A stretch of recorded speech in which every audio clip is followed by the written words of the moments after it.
আমাদের গার্ডেনের এবছরের বেগুন গাছ এগুলো। বেশ কয়েকটা পুরনো গাছ ছিল, সেখান থেকেই এই বড় বড় বেগুন গাছ করেছি।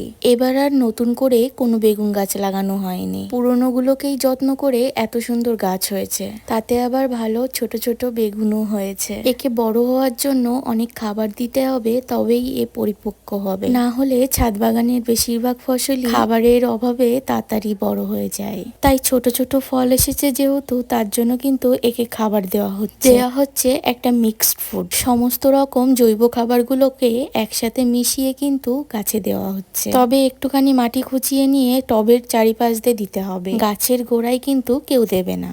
এখন যেহেতু বর্ষাকাল চলছে, তাই তরল খাবারটা আপাতত অ্যাভয়েড করছি, কারণ বৃষ্টির জলে রয়েছে প্রচুর পরিমাণে অনুখাদ্য।